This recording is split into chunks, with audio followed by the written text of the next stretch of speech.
Claire Leveque was born and raised in a rural town of Westlock, North Edmonton, Alberta, Canada. She spent all her life there, born and raised in a close-knit family. Family and friends have described her as compassionate, thoughtful, and someone who easily made friends. And she cared for others. A phenomenal person, a breath of fresh air, a bubbly, fun girl who brought life to every room. She was known for being a kind, adventurous spirit who wanted to explore the world. Claire attended Westlock Elementary School and RF Staples School, graduating high school in 2017. There she's remembered as a quiet and reserved young woman with a good sense of humour and a positive outlook. It wasn't long after she graduated from RF Staples in 2017 that her mom passed away from breast cancer. This was obviously devastating to a close-knit family, but her dad, who worked in the oil patch, held strong and kept the family together. Claire had once dreamed of being a psychiatrist, but she found work as a Starbucks barista, something which really suited her people skills. Claire had another dream though. It was deep set in her heart. She had a deep desire to travel. And it was in mid-2023 that she met Aren Bylot Pearson and they formed a relationship. Although Aren's parents were born and raised in Shetland, Scotland, they moved to Canada in the early 1970s, and that's where they stayed. They settled nicely, and Aren was born there in St. Albert in 1984, making him a Canadian national. St. Albert is about 45 miles drive from Westlock. And after nearly 50 years of living in Canada, Aren's mom moved back to Shetland in Scotland in September 2022. Her son Aren, who let's not remember, is born and raised a Canadian national. He came to live with her. He applied for his UK passport, but it was unsuccessful, which left him unable to work in the UK. So he returned briefly to Edmonton in Alberta, Canada, to work, and that's where he met Claire. Now, one major thing to point out here, in mid-2023, Claire was 23 years old, and Aren was 38. That's a 15-year age gap. And although age gaps are common and they aren't always a major sign of anything, it can also be a major red flag. Aren fully charmed Claire. He told her that she'd be his princess. He apparently lied to her and said that he was a Bitcoin millionaire. He made her believe that she could trust him. And why shouldn't she? He came across as this really loving gentleman. But what Claire probably didn't know, that Aren wasn't quite a squeaky clean nice guy that he appeared. One article I read claimed that in Canada he displayed a pattern of serious, violent behaviour towards women, including having broke one woman's jaw and threatened others. And although he might not have this huge conviction history, he's definitely had an extensive court history dating back to 2008. A few examples: in 2012 he was charged with possession of stolen property under $5,000 and failing to appear in court, but those charges were withdrawn. In 2013, charges of possession of a break-in instrument and trespass at night, again withdrawn. Charges of assaulting someone with a weapon on the 30th of July 2016, they were withdrawn from court. However, a peace bond, which is similar to a non-harassment order, was placed on him after allegations were admitted in relation to an incident on the 13th of February 2017. On the 24th of March 2017, he appeared in court again on charges that he'd pointed a firearm, assaulted someone with a weapon, obstruction of an officer, careless use or careless storage of a firearm, he'd uttered threats, disobeyed a court order, possession of a weapon, unauthorised possession of a weapon, and unlawful use of a firearm, and again, all them charges were dismissed. On 18th of March 2019, he pled guilty to possession of a substance, and he also faced charges of theft and disobeying a court order. On the 13th of June 2022, he pled guilty to 3 charges in relation to breaking local bylaws. So he weren't squeaky clean after all. But like I said, Claire didn't know about any of them. How would she know about the real Aren? He promised her the world. He said, "Quit your job and I'll take care of you." Yeah, it's one of those kind of things. And you know, you can always judge this situation as much as you want, but it works. An older guy, charming, charismatic, pretending to be loaded, very interested in this young woman, giving her lots of attention. Younger women are usually more naive. Claire's not the first woman or man to fall for it, and she definitely won't be the last. So they entered this relationship and it progressed really quickly. So much so that by October 2023, just a few months in, Aren asked her to go overseas to Scotland and stay with her mom. By the way, that's red flag number 2 and 3. There's the huge age gap, and there's the fast progression of the relationship, and now he's trying to take her away from her family, from her friends, from a safe place. But Claire, who's young and she's always lived in Westlock and desperate to travel, was bound to accept this offer. There's a few little bits you need to know here, a bit of background information. Aren's mother is an elderly lady. She was 71 years old.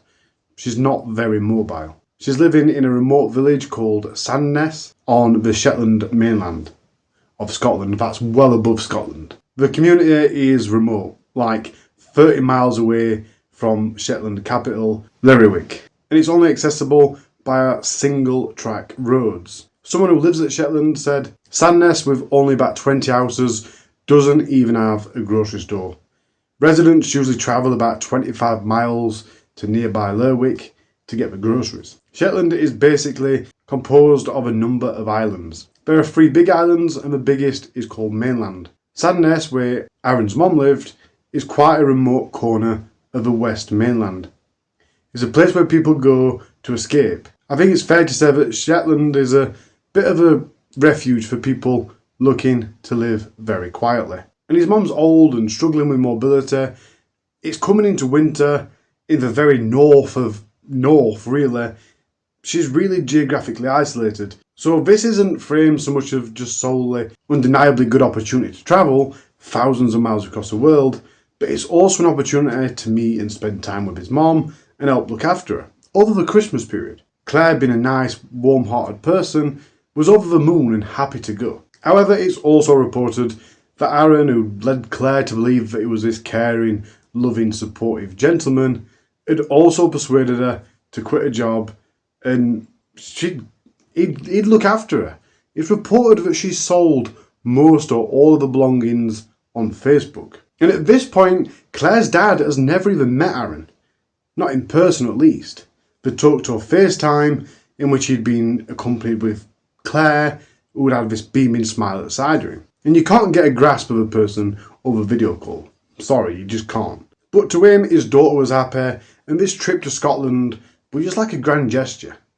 Like a big adventure. It wasn't going to be forever, just for a few months. She went down there, not to move there, but to take care of his elderly mother. His mother wasn't very mobile, and to spend Christmas there. I told her that's a very nice thing to do. That's very nice. And it might be a great experience. And I don't blame you for wanting to try it out. Good luck. And you know, call me every single day and let me know how things are going. So there it was. Aren, with Claire in tow, had relocated to his mother's home in Sandness, Shetland, Scotland. Oh, and did I mention that Aren had asked his mom if they could both move there for a while? And she actually said no. But that didn't deter him. They just turned up anyway. Claire is effectively a guest in Aren's family home. And she is massively, geographically, very isolated. But that's just the start of it. Because she had no UK work permit or driver's license. So Claire found herself financially and socially, in fact entirely, dependent on Aren while she was living there. On October the 24th, she messaged a friend who she'd met while working at Starbucks in West Edmonton Mall, back in Canada, and she said, I really like it here in Scotland. It only rains. Which is pretty much true, to be fair. She went on to say that she missed everyone back home. I've made no friends here so far. And she promised to come back home when winter is over. It seems Aren's mom quite liked Claire's company. She said Claire was good-natured, kind, polite, and helped with housework. She's just a lovely young girl. But as you can imagine, you're watching this on a true crime channel.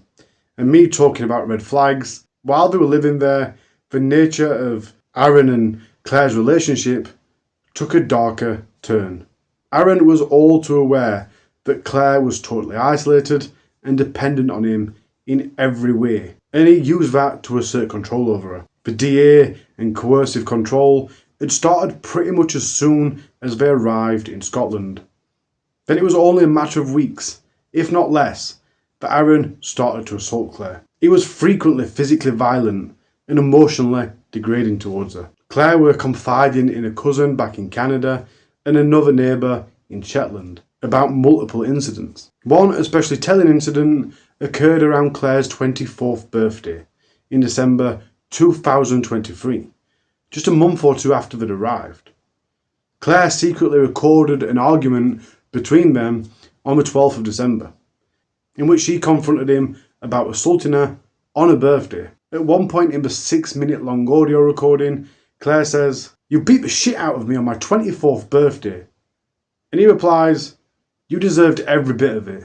You're lucky I didn't bash your head in." She can also be heard telling him, "I love you," but also warning him, "You're going to kill me." And no, he didn't actually say anything about her saying "you're going to kill me."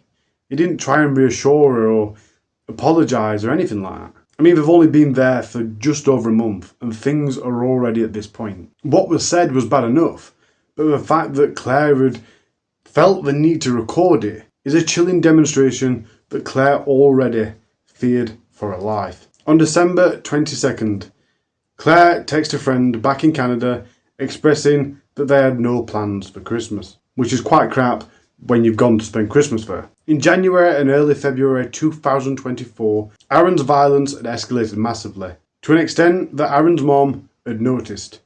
She later told police that in January and February, her son became very volatile, dangerous, and extremely violent towards Claire. What began as a romantic relationship in Canada turned very quickly into a classic pattern of DA once the couple were living abroad. And Aren Pearson's behaviour went from controlling to just outright brutal.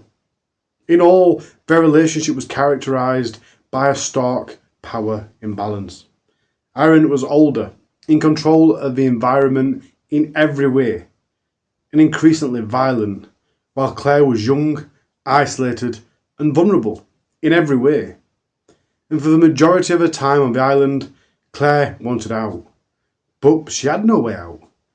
And she didn't want to worry her dad. Although she talked to her dad every day and texted him "I love you" every night, she was only ever positive to him. It was only to other relatives and people that she'd met locally that she was saying that she was missing home and wanted to go back, and talking about the abuse. This toxic dynamic ultimately set the stage for the tragic events of Sunday the 11th of February 2024. By Aren and his mom's account, it had been a normal day, with no issues between Claire and Aren. Claire and Aren had been and bought groceries, they'd been to the beach, and spent most of the day together at home. However, the situation had changed completely not long after 4 p.m. According to Aren, it all started when there was an argument about Claire's drinking, and that he told her he'd send her back to Canada. There was an annex garage attached to his property with a small hot tub inside, and at some point that Sunday afternoon, Aren and Claire were both in and around the hot tub. It's unclear if they were using the hot tub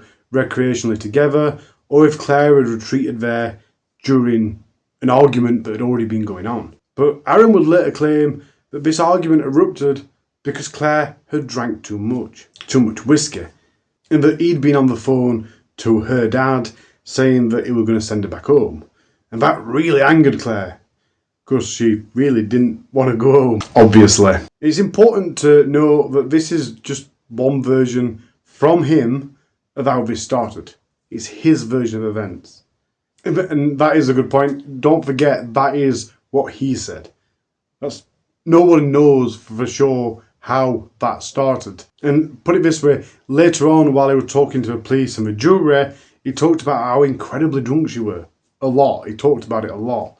But the pathology shows that she only had a moderate amount of alcohol in her system. However, what is clear is the intense confrontation that came very soon after. In a sudden explosion of violence, Aren Pearson attacked Claire Leveque in the hot tub area. He armed himself with a knife, or knives, and proceeded to stab Claire repeatedly. Forensic evidence shows at least 26 separate stab wounds on Claire's body. Later testimony would detail that he stabbed her in the heart, chest, face, neck and back, essentially all of her upper body. The brutality of the stabbing was so extreme, one knife thrust was so forceful that the tip of the blade broke off and lodged in Claire's skull. It was embedded in the frontal bone above her eyebrow. But Aren didn't stop there. He also beat Claire severely about the head and face, inflicting blunt force trauma. Claire's face was later described as smashed up, with her right cheek torn open. These injuries indicate punching and striking with an heavy object, in addition to the knife attacks. There was also evidence of manual strangulation, bruising on Claire's neck consistent with being choked or some form of neck compression during the assault. But he still wasn't done. His final act in the midst of his frenzied violence was to force Claire's head under the water in the hot tub. His intention was clear: to drown her to ensure she definitely died. The water in the tub, as you can imagine, quickly became red with blood from her multiple wounds. Claire had suffered unbelievably catastrophic injuries. But against the odds, and despite Aren's best efforts, although the attack had left Claire gravely injured, she initially clinged on to life, although it was only for a short time. Aren had absolutely no intention of getting any help, or even waiting around for someone to discover Claire in the hot tub. Leaving Claire bleeding in the hot tub, he fled the property in his Porsche Boxster car, which he'd previously posted 3 videos of him driving around the island onto Facebook. He drove the car a massive 0.2 miles, 300 or 400 metres down the road, and then he deliberately drove his Porsche off of the road into the sea. This dramatic act appears to have been some sort of really crap suicide attempt. At some point he'd even ingested toxic car brake fluid. Anyway, none of that worked. This car plunged into the frigid North Atlantic water. Then Aren escaped the car as it sunk, suffering only minor injuries from the crash. He then went back home to his mom on foot. Luckily, it weren't too far away. He walked into the house topless and he saw his mom. Aren stated to me that he had driven his car into the sea. He then walked into the kitchen and then walked back out with a small kitchen knife with a black handle. Aren then started stabbing himself in the front of his neck. He was bleeding badly. Aren stated to me he had hurt Claire. At some time approximately between 4:45 and 5 minutes to 5 that evening, Aren's 71-year-old mother entered the garage. And as you can only half imagine, the scene she discovered was absolutely horrific. Claire was in the hot tub. She was still alive, but she was dying, she was moaning and groaning in pain. Her face was badly disfigured, her right cheek looking like it was ripped. And let's not forget she's got multiple injuries. Aren had also gone with his mom back into the garage. He was highly agitated and still armed with his knife. His mom tried desperately to pull Claire out of the water, but Claire was unresponsive and too heavy for this frail old 71-year-old woman to lift out of the bath, the hot tub. So frightened and unable to save Claire, she fled into the main house to call for emergency help, leaving Aren in the garage with Claire. It was at 5 minutes to 5 that evening that she dialed 999. On the phone, as you can imagine, she was absolutely frantic. I tried to get her out of the water. He's done something really terrible. She eventually passed the phone to Aren. Here's how that conversation started. Hi, my name is Aren Pearson. Who are you? I just killed my girlfriend in a hot tub in the garage. What's your girlfriend's name? Claire Leveque. As you've just heard, Aren immediately confessed, but he went on in grotesque detail. Some of the things he said was, I stabbed her about 40 times in the heart, stomach, face, neck and back. I stabbed myself in the neck 4 times. Like I can't live the fact that I just killed my stupid cunt of a girlfriend. She drank too much and pissed me off. I definitely killed her. I drove my Porsche right into the ocean. It's gone. Yeah, she is dead. Definitely killed her. To make sure, I drowned her after I'd stabbed her several times and beat her the fuck up really bad. And I'm like, you know, in all, this horrific call went on for 48 minutes. And of course, as they always do, this call was recorded. The operator urgently dispatched the police and medical response to the scene. But let's not forget where this is. It's a super remote location.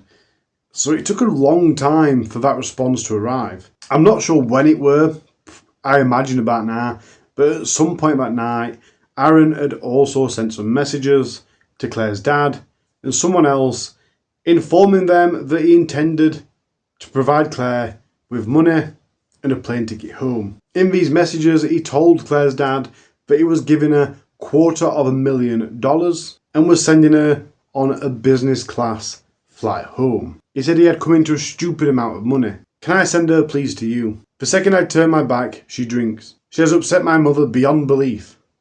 My hands are tied. I can't handle that level of stupid. He was that specific. He even went on to tell Claire's dad that he'd booked the flights from Sandness Airport in Shetland, saying that they'd passed through Amsterdam before arriving in Halifax in the Canadian province of Nova Scotia. But that's not the most disturbing thing he did. It seems while he was back in the garage, he got back into the blood-filled hot tub with Claire's body. The police didn't arrive until approximately 5:30. But when they did, Aren was still in the hot tub alongside Claire's lifeless body. The water was dark red with blood. Aren was bleeding from his self-inflicted neck wounds, but he was conscious. And then all of a sudden he became very combative. A video that he recorded on his phone shows him in the hot tub with Claire's body, shouting profanities at the responding officers. In the video he yells, fuck you, pig, at the police as they attempt to apprehend him. But police did swiftly arrest him at the scene at 20-6. Paramedics pulled Claire's body out of the water and attempted to render aid, but it was far too late. Claire Leveque was pronounced dead at 6 on the night of February the 11th, 2024. The cause of death was later determined to be massive blood loss from the multiple stab wounds, particularly 2 deep knife wounds which punctured her lung and severed major veins in her neck. Drowning was also a contributing factor, but likely occurred when she was already near death or unconscious. The presence of water in her airways was consistent with drowning in the way that Aren had described. Aren Pearson, although injured, did survive. He was arrested there and then at the scene and was formally charged soon after. Once he was detained, he made comments which were noted by the officers. These comments were like, murderers are to be killed, put me in the kill box, take me out to the boonies and put a bullet in me. Boonies referring to a rural part of North America. Personally, I've never heard of it. Once in custody, he was transported under guard to Gilbert Bain Hospital in Lerwick, the main hospital for the entire island. That was for treatment of his minor neck wounds and possible toxic ingestion. At the hospital, he continued to exhibit disturbing behaviour. He was aggressive with staff and at one point made a telling remark to a doctor, telling her, I've been trying to get rid of her for a while. Medical staff had to administer an antidote for the brake fluid that he apparently drank and performed scans of his self-inflicted injuries. Meanwhile, police secured the scene at the house and began a detailed forensic examination. The ferocity of the attack and Aren's immediate confession on tape left little doubt as to what occurred in that garage on the 11th of February 2024. By the 15th of February, 4 days after the murder, he'd made an initial court appearance and remained in jail pending trial. Aren weren't just indicted for the murder though, he had multiple charges in connection with the case. The primary one being the murder of Claire Leveque. They were also doing him for assault. DA. He was charged with at least 1 count, referring to earlier incidents. But there was also other charges, threatening and abusive behaviour. For example, at one point, he'd bizarrely boasted about having grenades, which we'll get to later. There was also attempting to defeat the ends of justice, which although could be referring to his crappy suey attempts, I think it also refers to text messages that he sent. They were also indicted for disorderly conduct, for making offensive remarks and resisting police and hospital staff. And of course, while waiting for the trial to go ahead, the police got on with collecting as much evidence as we possibly could, and boy oh boy did we get a lot. Investigators conducted this extensive forensic work at the site, recovering the broken knife tip and other evidence. Scene of the crime examiners and forensic pathologists gathered extensive evidence of the brutal attack. The autopsy of Claire Leveque catalogued 55 distinct injuries on her body, including at least 26 sharp force wounds and numerous blunt force injuries. The forensic pathologist stated that at least 19 of the stab wounds were to her face and neck alone, and 2 deep wounds were to the chest, and 1 had perforated the lung, as we mentioned earlier. He noted defensive injuries on Claire's arms and hands, such as through and through stab wound on her left index finger, indicating that she tried to fend off the attack. The tip of the knife was found embedded in Claire's skull, and obviously that conclusively linked the knife to the attack. At the garage crime scene, investigators recovered at least 1 knife, broken pieces of the blade, and copious amounts of blood evidence. The pattern and the distribution of wounds on Claire's body matched Aren's own description during the 999 call. This correspondence between his statements and autopsy findings was a powerful piece of evidence of his guilt. Obviously, only the killer would be able to describe such detail accurately. The octa water was drained and it was analysed. It was heavily bloodstained, consistent with Claire bleeding out in the water. And the garage as a whole showed signs of a struggle and tell its own story. Outside at Melby Pier, police divers located and recovered Aren's Porsche from the seabed. The car's condition and its location confirmed that it was driven intentionally into the ocean. There were no skid marks for braking or anything like that. Aren's self-inflicted neck wounds were photographed. They were superficial cuts, consistent with self-attempt rather than an attack by another. There were also many witness statements which had been gathered. Aren's mother gave a crucial statement both to the 999 operator and later to police during interviews. On the emergency call, she described finding Claire injured and her son's violent state. She had quite a few different interviews, but in an interview on the 13th of February 2024, she recounted that Claire had been a kind and thoughtful, and that Aren had grown more and more aggressive in the recent weeks. She told police that just before the murder, Aren walked into the kitchen looking like a zombie and confessed to her that he hurt Claire, and then in front of her, he started stabbing himself in the neck with the knife. Police also interviewed a neighbour in Shetland who Claire had confided to about the abuse. This neighbour corroborated that Claire had been reporting all this stuff to her during her stay in Sandness. Investigators also obtained statements from Claire's friends and family in Canada, such as her cousins that she'd been communicating with, again to back up this story of DA.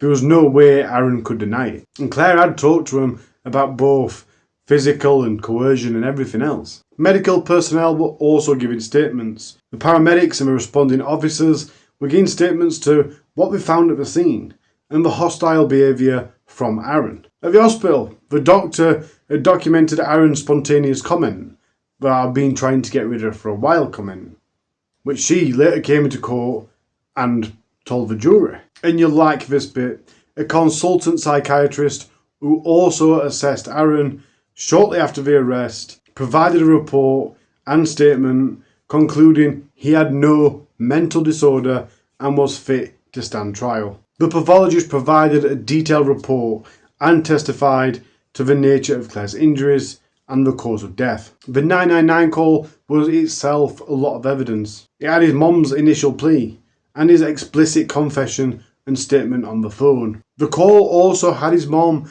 describing recent violence, which provided context of premeditation/ongoing abuse. There was also the recording that Claire had made from December. Her phone had been found and digital forensics had uncovered the 6-minute clip. And I don't know why he did it, but there's also the video footage that Aren made on his phone from inside the hot tub.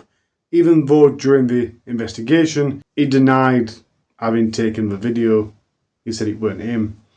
But digital forensics confirmed it was recorded on his phone at the scene at that time. So with this trove of evidence, the trial began at the High Court in Edinburgh.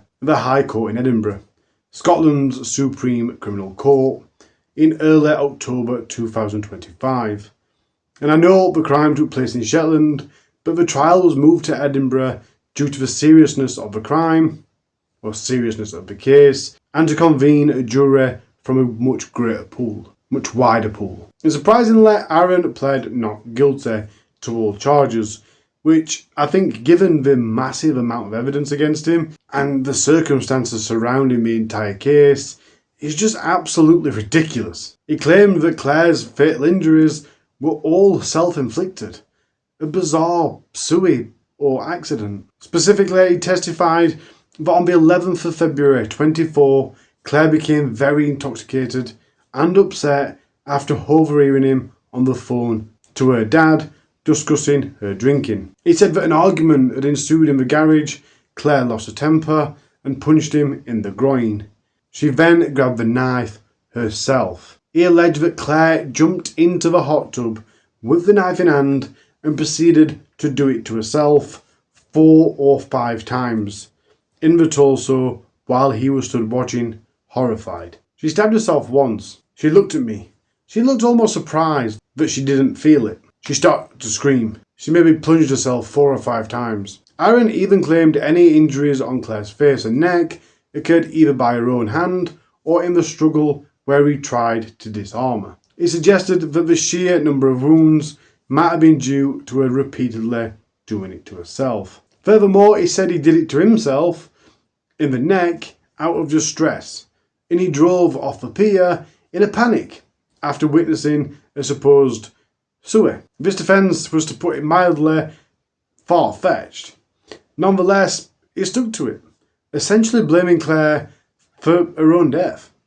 In fact, he blamed Claire for everything. And of course, the prosecution had the forensic pathologist take to the stand, and he systematically debunked the self-infliction claims piece by piece. Obviously going on about angles and depth and everything else. And I can't imagine that was very hard for him, because apparently some of these wounds were in areas where you simply couldn't inflict it upon yourself, like the back and deep in the skull. Under oath, Aren told the court, "I loved her. I still love her." But then again, he also spoke for the love of his Porsche and for Shetland, as well as what he was saying about Claire. Although apparently each time he talked about these loves, he was saying it with less and less conviction. He claimed that Claire was a difficult woman, a drinker who could fly off the handle at any moment. I had to control her. And he did admit to limiting her access to money and telling her where she could and couldn't go. On a night out for her 24th birthday in Lerwick, he forced her to go home after 2 drinks. And he said that he had to retaliate when she hit him. And he admitted to hitting her on 4 or 5 occasions. Of course, he's a DA. He portrayed himself to be the victim, saying Claire was often loud and swearing at him, even telling him to fuck off. Let's face it, I'm fairly sure most of us would like to tell him to fuck off at the very least. Aren was open about his alcohol problems, but he blamed Claire. He said that they'd agreed to stop drinking and give up their shared favourite, rum chatter, a Wisconsin cream liqueur. On the day that Claire died, he said that he'd bought 2 bottles of alcohol, 1 of the rum chatter and 1 of whiskey, supposedly to allow Claire 2 drinks a day to keep her straight. He insisted 99% of the time we were happy and laughing, but things went wrong when we drank together. Or to be fair, he blamed Claire for things going wrong. For example, he told the court that on the day that Claire died, they'd enjoyed a lovely day, shopping and visiting the beach, before, as he put it in his good DA style, Claire spoiled that. Once again, he tried to portray Claire as this instigator of his violence, claiming she became angry after drinking a 3rd bottle of whiskey, and he sent her to bed to sleep it off, portraying himself as Claire's great protector. He said that he took her up a grilled cheese sandwich and a glass of water took it upstairs to her to wake her up. But you know what? Sod it. Right, basically, in Aren's words, she were a raving alcoholic that couldn't be controlled, and she was horrible to him, she was abusive to him, she'd hit him, and all he ever did was try to help her. And then one night, she stabbed herself like an absolute lunatic, like some extreme low-budget, crappy horror film. I mean, this man's fucking pathetic. During cross-examination, Aren's credibility was absolutely shattered.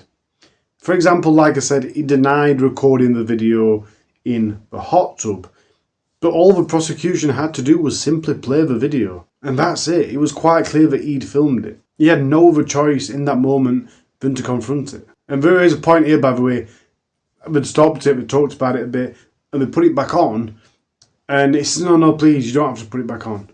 And the judge went, yeah, it's evidence, put it back on. And I really like that, don't get me wrong, I hate the fact that Claire's family had to sit and watch through this, but I like the fact that made him feel uncomfortable. I like the fact that he literally begged them not to put it on. You know what I mean? I suppose the fact that I liked it, I know someone's going to misunderstand what I'm saying there, but I do. I like the fact that he couldn't hide from that pain, and he was feeling the pain of what he'd done, or at least pretending to, because he didn't show any other remorse during the trial. An interesting witness statement came from somebody who lived nearby.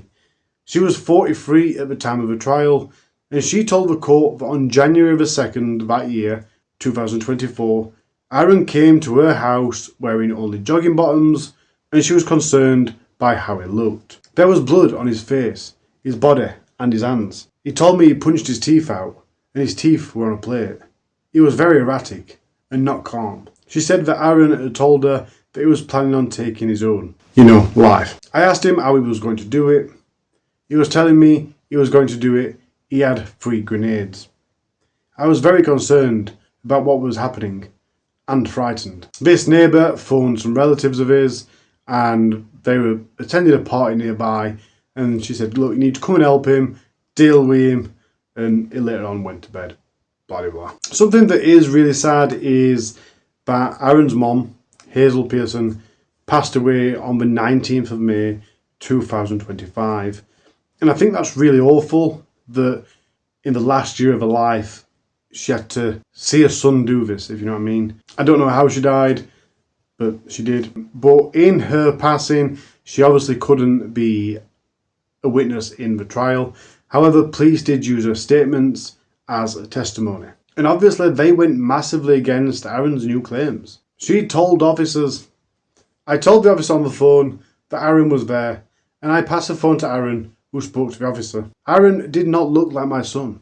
He was just like the way a zombie looks. He was just zombie-like. He was calm and acting strangely. The emergency doctor and psychiatrist also testified that Aren had no mental illness, and that knocked his diminished responsibility potential straight out the window, just like the doctor that had come forward and testified in court that Aren had told her he'd been planning it for some time. That knocked out the spur of the moment defence straight out the window. Of course, it was also emphasised in court that Aren Pearson never tried to summon help for Claire at any point. He didn't try to call 999 or do anything in order to help her. You also got the neighbour that Claire had shown her bruises to and recounted the abuse to, establishing once again the pattern of abuse and DA that Claire had been going through. Claire's cousin also came over from Canada and testified about the mobile communications, again regarding the DA, leading up to the murder. In all, the jury had heard from roughly 24 witnesses. Claire's family, her dad and her cousin, and possibly a few others from Canada, attended the court. The media had reported that her dad was present every single day, and he was often holding a photo of Claire outside of court. Aren Pearson, meanwhile, showed little remorse as he maintained his fabrication all the way to the end. Observers of the trial described him as impassive or at least defiant, while evidence of the brutality was presented throughout court.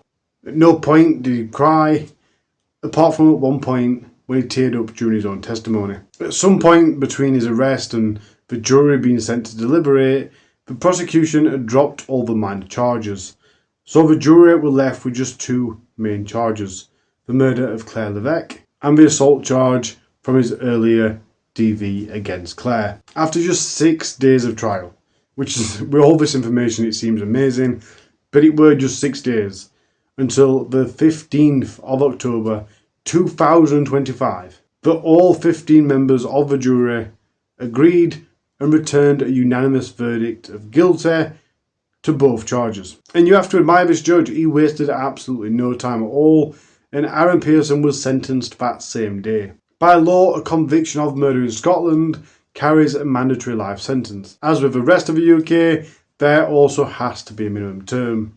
So Aren Pearson was sentenced for the murder of Claire Leveque, life with a minimum of 25 years. For the previous DV, he was also sentenced to 2 years to run concurrently.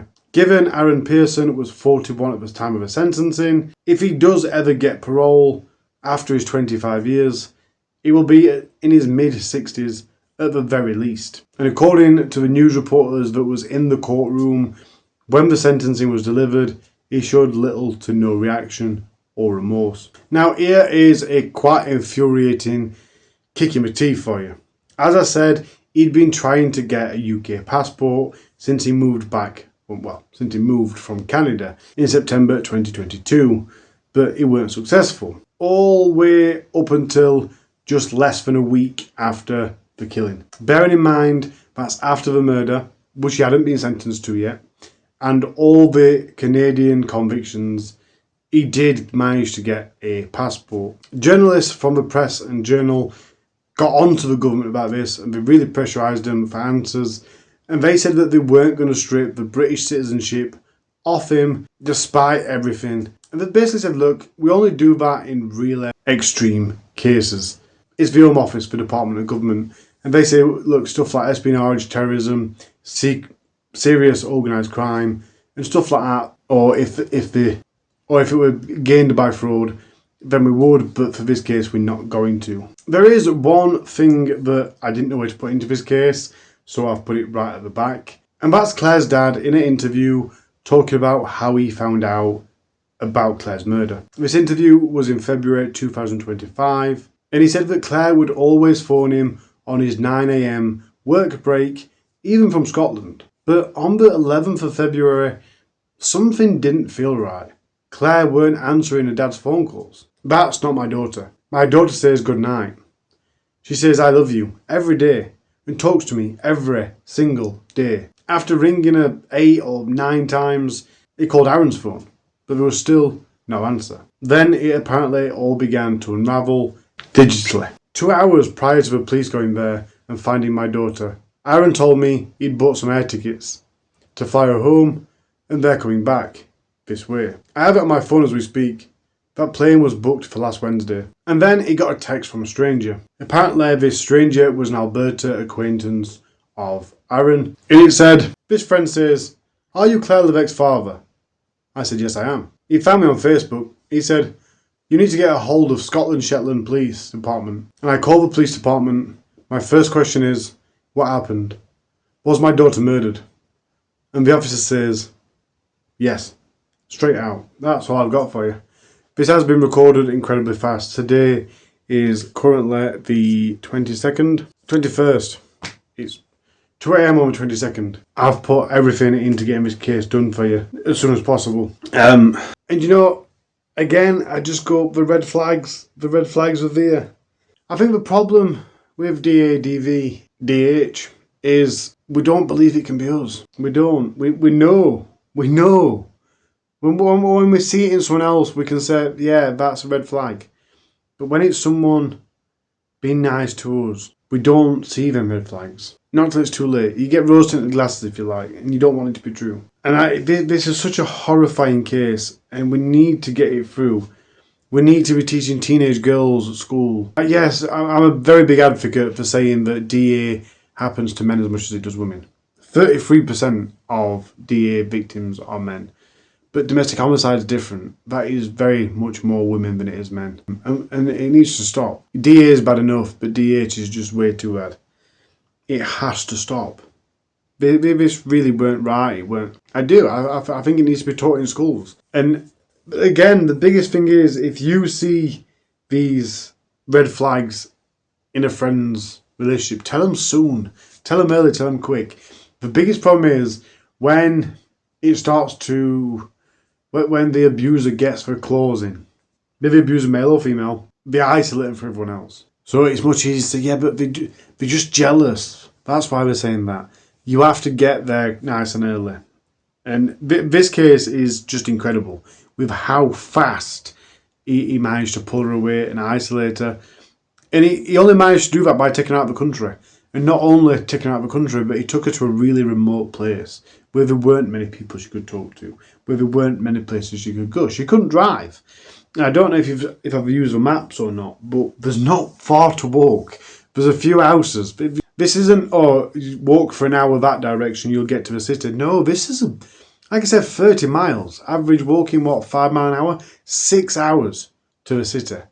You know what I mean? It's an absolutely awful case, and there's absolutely nothing Claire could have done. And, you know, it's terrible. You don't want to say don't trust people, don't go on holiday and stuff. But I suppose the best advice is if you don't know someone. And if that is what you're thinking, by the way, oh, well, she should go. It can happen. He could have groomed her for 2 years and then took, you know what I mean? DA are like that. They are good at playing nice when they want to. I don't know if I'll delete most of this rant. I am very tired, like I say, it's 2 o'clock in the morning. So I'm going to leave it there. I'm going to do my usual thing and put the DA links down below.